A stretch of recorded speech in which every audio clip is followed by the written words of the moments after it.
and welcome everyone. I welcome you to the course of AWS Certified Cloud Practitioner. My name is Zubair Altaf Qureshi and this is the section 5. So in this section we will be creating the AWS free tier account so that you can get your hands dirty while I'm showing you the concepts and the labs.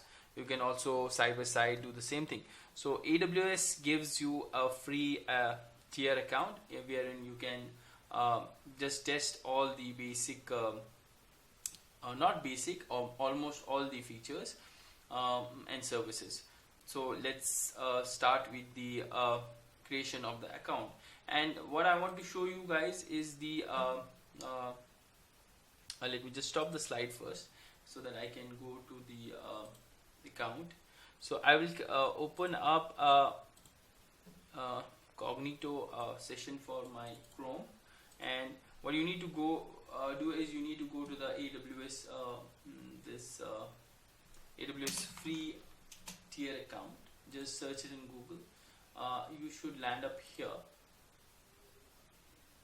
Okay, AWS/free, and if you want to see what all things you get free from AWS, you can just scroll down and you can see if you want the 12 months free, that's what you get, 12 months free account. So you have different types of services that are 12 months free, then you have always free, then you have trials. So if you want to just filter them for 12 months free, or just filter them all if you want, like this. So the EC2 instances, right, you get 12 months free instances, that is like 750 hours per month. So you can just imagine, but this is just for the type of T2 micro or T3 micro instances depending on the region. Then you can get Amazon S3 5 GB of storage free for 12 months. You have RDS 750 hours per month, right? Like that. You have Amazon DynamoDB 25 gig of storage, and then you have SageMaker 2 months free trial. So this is the trial one because I have selected the trials always, so that's why 12 months. If you select, you have all these services that will be free for the first 12 months, right? So you just go through all these things, and there are some services that will be always free, so you can just check on the always free account. Okay, let me just go back again. I think I pressed the back button. So like that, you can just go and walk through all the services that you will be getting. So these are like always free: the Lambda, SNS, right, Chime. This is again a video conferencing service from Amazon. You have the Cloud Watch for your monitoring, that is free. You have the Amazon Glacier, you have the Amazon Massey. Like that, you have many services that are free. So that is one thing that you should know. Then to create the AWS free tier account, you just go here and create a free account, or here or here. You can do one thing. Just click there and you will be heading to this portal here. So here you have to specify your email address and the password. So let's just give a bogus email address just to show you, @hotmail.com. Password, say something, admin@123, admin@, just to show you guys, admin@, because I have already created this. So this AWS account name can most of the time is your company name, but if you're creating this for yourself, so you can just give some random this name, right, Rocket Company, something like that. I don't think it will let you give spaces, so you should hit continue, and you will be asked for a security check. Just go on and enter this 7N3Y7. Continue, and then you will be redirected to this web page. Here you have to specify all your details. So if it's for personal use, go for the personal use. If it's professional, go for the professional. The company name is required there.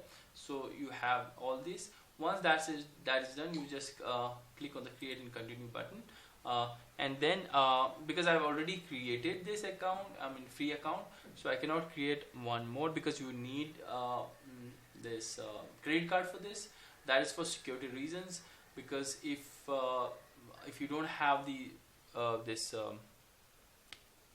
credit card, then it is like you might be a robot. So this is kind of security for the AWS side, because maybe if some guys on the internet can create some tool or some code that runs and creates thousands of AWS accounts and then spins up multiple these EC2 instances and eats up the resources in AWS. That's what the AWS doesn't want, and that's why you have to get the credit card. So you will not be charged any penny, but you need to be sure what's free and what's not. So that's why I showed you the first page where you can see what's free. So you need to be within that boundary so that you are not charged for any resources. So after this, I have some slides so that I can show you and you can see what these phases you will go through. So we are here on this page, right? So you go for the professional or the personal one. Then next, you will be asked for the credit card number. You provide the credit card number and the card holder's name. Then secure submit here. Okay. Then next, it will ask for the verification, how you want it. You want it through the text message or you want it through the voicemail. You provide your phone number and you will get the code. Once you get the code, you enter the code, verification code here, and verify. Once you verify, you will be getting this screen. Your identity has been verified successfully. Once that is done, then you have to select the support plan. So go for the basic plan, which is free. Okay, then next, and then that's all done. Now you have to sign into the console. So click on the sign into console. Let me just show you. I will just okay, once you do that, you will be receiving 3 mails, separate mails from your Amazon AWS regarding the creation of your account. Okay, and these are the 3 mails that you will be getting done. So this is the Google Authenticator. I want you guys to download this on your mobile. Go to Play Store and download this Google Authenticator. We will need this in the future videos. So that's done. Let's go and log into my AWS then, right? So I will close this, and if I go here and let's go to the AWS Console, you can see it and enter. So first of all, I'll be logging in as the root because I have created some IAM users as well. I can log in with this, but I want to show you how to log in. So you have 2 options. You can log in either with an IAM user or a root user. For the IAM user, you should know the account details. Okay, account ID you should know. Root users, so you specify the Gmail that you have, the email address that you have registered the account with. So I will go here and type in my password, and it will ask me for the authentication code because I enabled the MFA here. So I will show you how to enable MFA. Let me just enter my code here, and yeah, once I enter my code, I will be logged into my AWS console. So let me quickly go and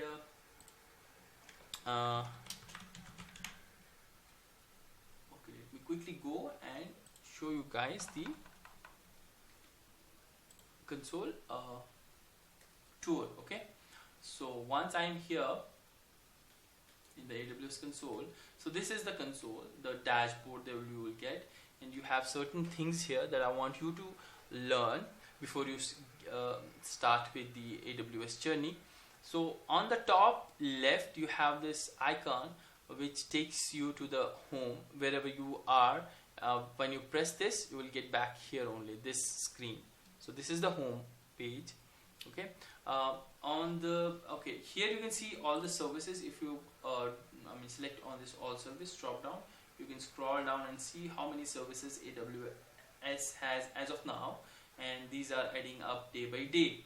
So that is done. Let's just close this and go on to the top bar. So you have the services here. So this and this is the same thing. You click here, you will get a drop down menu.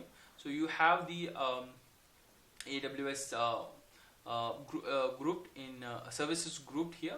So you have the compute services, which consists of EC2, Lambda, and all those services. You have the storage services grouped into storage, EFS, S3, Glacier, and all those. Then you have the database services, RDS, Dynamo. So they are grouped into the section wise, right? Compute section is separate, storage is separate, machine learning is separate, like that.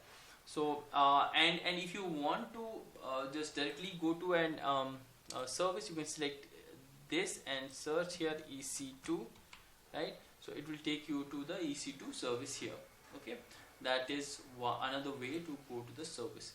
So once that is done, let's move on. So you have seen the search bar. You can search for services or any other documents from here, and then you have the cloud shell. So this is your shell of the AWS. Leave it like that. Then you have the alerts. So this is the alerts that are generated from the DC. So it will if you go and click on the event log, it will show you the logs of recent alerts that has happened, notifications, and see, you can see this ELP operational issue and closed. It has been resolved, the date and timing. So this is not related to you. This is related to the region of AWS that you are working in. Okay, so let's go back, and next one is the account, right? Account settings. So you click here, and these are the account settings. This is the account number that I said you need if you are logging as an IAM user. Then you have your settings here, billing settings, security credential settings, all those stuff. Then this is the region where you select the region and all. So if right now I'm in the dashboard, so I'm not into any region. So once I go to any service, for example, so if I click here, so now you can see I am in North Virginia. Okay, so this is one of the regions, and I can so here right now if I spin up any EC2 instance or S3 bucket, that will be launched in North Virginia US East 1 region. Okay, so you can change that region. Okay, you can go to say Asia Pacific Hong Kong. If I select Hong Kong, you can see this will be changed to Hong Kong. Wait a second, give it some time. Enable Asia. So you have to enable.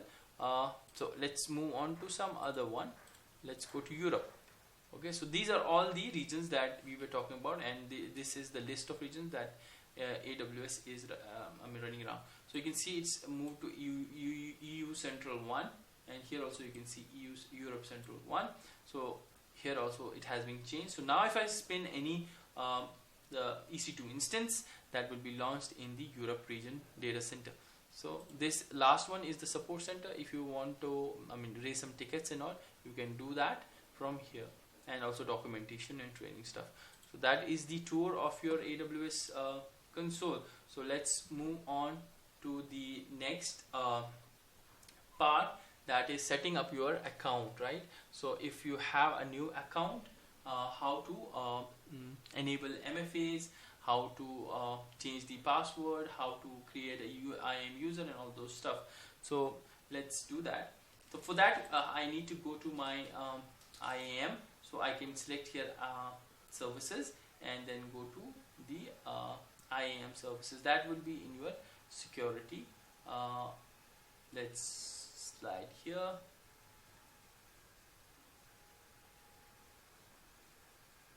Up, and I cannot see IAM, or you can just select here IAM if that is not there. So you can just get the IAM here. Select on IAM. This is the identity and access management. You go here, and I will show you. So in the previous video we talked about the IAM, right? We spoke about the how you can create groups, how you can create users, how you can create roles, policies. So all of that you can see it here now. So how many users I have? 1. roles I have 3, groups I have 1. Like that you can do these things. So before that, what I want you to do is I want you to set up your account. So you can go to your my account section, and let's wait for this to open up. So this is for the billing management console here. So I will guide you on creating alarms. So in case if you create bills, you will get some alarms on your email.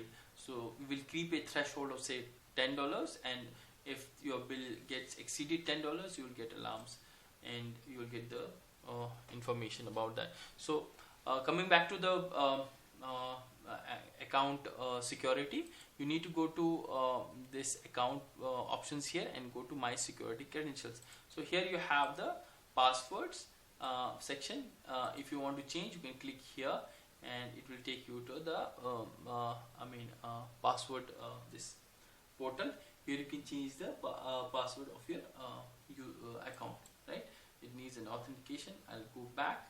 I need to go back to my security this credential. Okay, this one. So here you create the multi-factor as I have already created. So I'll be creating a new IAM user, and we will be again creating the MFA there. So you can manage and delete also from here. So I can remove or resync this, but I'm not doing it right now. We have the access keys. So this is my root user. That's why I have deleted the access key. So it's better to delete the access key here and create the new IAM user and have the secret access key there. So that is done. Let's move on to the next one. So you have the account identifiers. Wait a second, I will just go back here. Okay. If you want to create, let's see. Yeah, you can create the key here. So I'll go for this is actually for the programmatic access. I can delete it here. Okay, what is that? To confirm deletion, enter the access key ID in the next in the text input. Okay, deactivate, and I can where's the key ID? So this is the key ID. Copy and paste it here. So this is how you delete if you have one. Okay, so it has been deleted and it will get updated in a while. So if you want to create a user, so before that you have to create a group. You can individually go and create a user. That's what I have done. But I have added this user to the CPT admin. So this is my administrator. Actually, it has this admin user has full access to all the resources on AWS. So first of all, what you can do is you can create the group. So let's create a new group which says what? Which says that is for my storage guys, and they will have only access to the S3 this what do you say, services. So this is my policy. So these are the policies that are created by Amazon. So if I grant only read-only access to S3, so that I can do next and review and create policies. So you can create the group here. Okay, now you have created the group here. Now you have to create a user and you need to attach it. So here you can see I've created ZAB admin. That is part of the CPT admin group. So let's go on and create a new user. Say user storage, like that. Okay, and here you can specify, as I said, we have two access levels. You have the AWS management console level and you have the programmatic access. But when you give the programmatic access, it will create automatically the access ID and the secret access key. But if you give only the management console access, it requires only a password. So let's create both. Give the access type, both of them, so that you can see the creation of the access key ID and the secret access. So here you have the password. So you have two options: auto-generated password and custom password. I'll go for the custom password. Admin at 123. That's a very strong password to create, but you guys don't create it. Okay, I will be deleting this after this demo. And required password reset is once you share this username password with the user, and he logs in for the first time, he will be compelled to change the password according to himself.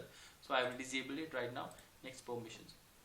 So now here you can attach this user to a group, or copy permission from an existing user, or attach existing policies directly to the user, so which is not actually preferred.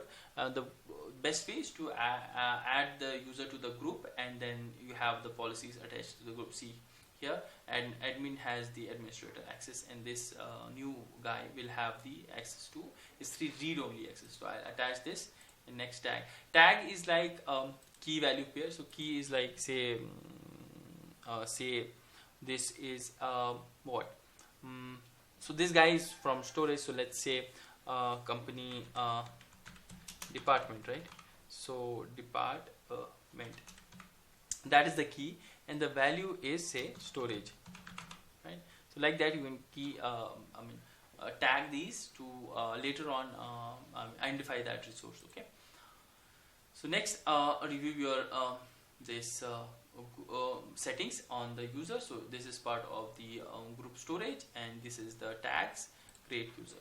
So we will be creating this user. So now this user is created, and you can see for the first time when you create this user, you will have this access key ID and the secret access key here. So you can click on show as well, so that this guy, you can share this like this, or send via mail, or download like with a CSV file. So this is created when the user is created and the user has been given programmatic access. Only then you will see this access key ID and secret access, and you can share this with the user so that he can do the stuff that he wants to do programmatically, right? So you have to save it here, or else there is no way you can retrieve it later. So I can download this as a CSV file. So I have the new user CSV file here, which I'll be opening just to show you guys. So let's wait for the Excel to open up. Okay, great. So here you can see I have the same info here with the password, with the access key ID, with the access key, secret access key, and all those stuff, right? So you can download and save it here, right? And then close. Right. So now if that user wants to log in, so I have two users. I have the ZAB admin and the user storage. So let's try one by one.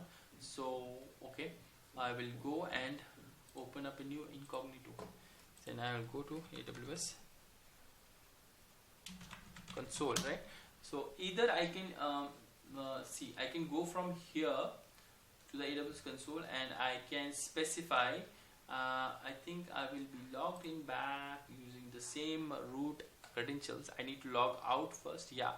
So let me just go and log out first from here. But before that, I need my the link that I want to share with my IAM users. So that is where you get it from. Wait a second, guys. Let me just show you what I'm looking for. So what you need to do here is you need to go to the dashboard of IAM user, and you will see this sign in URL for IAM users in this account. So if you can edit this also, as you can see, I have basically you will have the account number here in the beginning, but you can edit this, and you can say something like too bad, this should work. No, so that is not working. So something that is acceptable to, or which is like not conflicting with any other users. So let's go for this thing. Should not conflict. Yeah. So now I can copy this, and I can share this link with the IAM user, so they can directly go to this link and log in as the IAM user. So for example, I will sign out. I have copied the link. Two ways to log in. One is the okay, let me close this and let me open a new AWS incognito. So I can paste it here. So this is the URL I copied from my account. You have the AWS console here.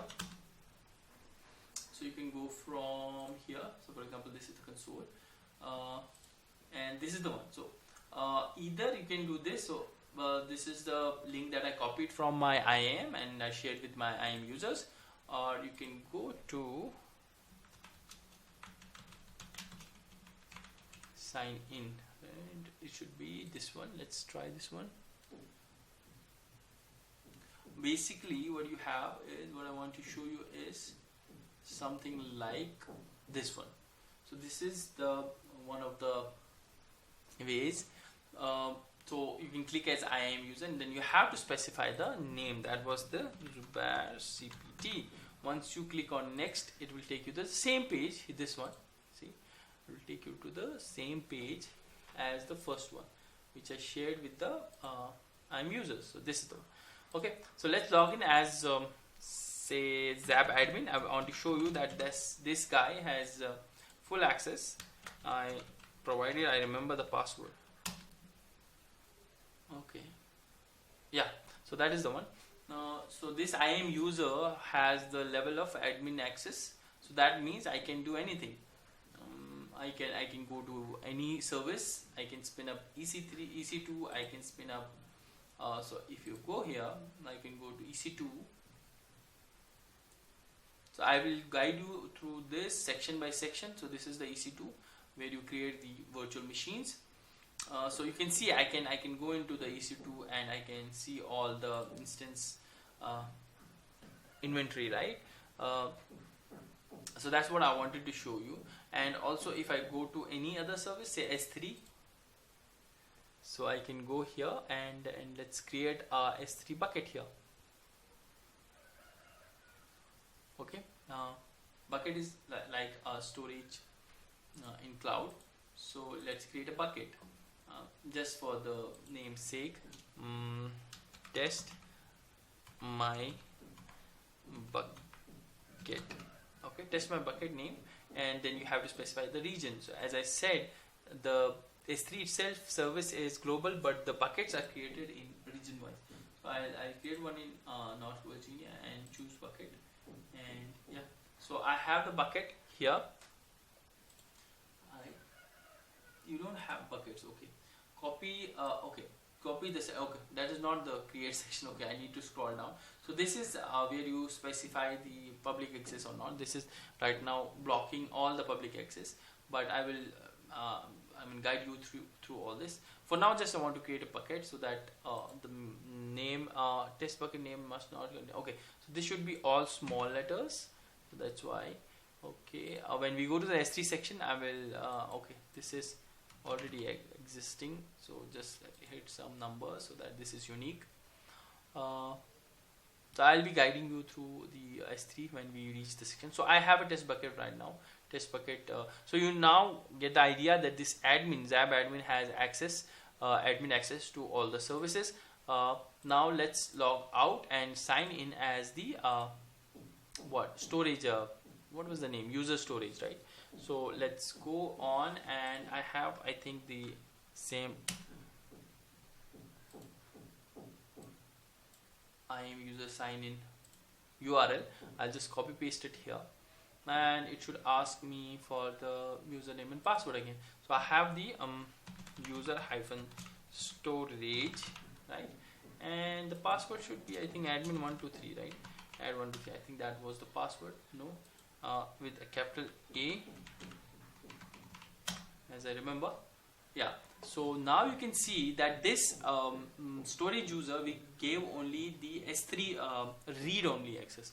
Okay, so this user cannot go to EC2.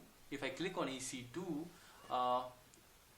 it will not be able to see all the the resources there. See, you get an error here. So if I try to go inside, you will not be able to find anything there. Welcome to this, right? So you will not be able to do any EC2 instance operations here. Okay, let's see if you get the error if I try to get. So let's go to S3 now, and let's see if I can create something, because I have given only read access. So this user should not be able to create an S3 bucket again. So read means I can read, so I have this bucket here. this was created by the admin, right? So nothing is inside, but I can see this. So let's do one thing. Let's create a new one. Can I do that? My answer is no, it should not be possible. Test my bucket 322, something like that, some numeric. Okay, and let's go to the bottom and create this one. This should throw me an error, as you can see, because I have only read access for this user, right? So that is how you create a user, and then restrict the user, giving certain policies so that they can do only the stuff you need them to be doing. So let me just sign out here, and I want to sign in back as the admin, that was the ZAB admin, and I want to show you how to create the MFA, right, multi-factor authentication, because as of now, being a IAM user, ZAB admin is able to log in with just the username and the password, right? So let me just type in the password. So you can see this is the only authentication it is asking me for to log in as ZAB admin. If this password is being stolen, so he has the full access, right? So that's what I don't want. I want an extra level of security on it. So I will go to my security credentials here. This should be done in IAM, so you can go to IAM directly here, or you can go likewise from the account settings and my security credentials, like that. So you have this, so you can see the passwords and all that is, you can change it from here. You have the this access key and key ID. Now you don't have the MFA, so I will go here and assign an MFA device. So this is going to be virtual. You can have hardware device given by YubiKey and any other company, but I will go for the virtual MFA. That's what I'm using. That is actually a Google Authenticator. You can download that app, or even Microsoft Authenticator. So you have this, and now you have to go to your app, and you will have a plus sign there, and it will show you scan a QR code, and I can show QR code here, and on my phone I can go to scan and this QR code from the Google Authenticator app. I'm doing it right now. It's saved now, and it is asking me for the key. So I have key that is generated in my authenticator, so I will type it in. 587831 is the key, and I will have to wait so that the second code is generated after say 30 seconds, I think. So I'll wait for that time just to test the MFA. Wait a second, more 5 seconds I guess, and I'll be getting the new code. So it's here, so I'll be typing this and I'll be assigning this. So this should work now. So I have successfully assigned the virtual MFA. I'll close it, and now you can see that the MFA has been assigned. Now if I log out from here, and if I try to log in, okay, I will paste the URL, same URL back.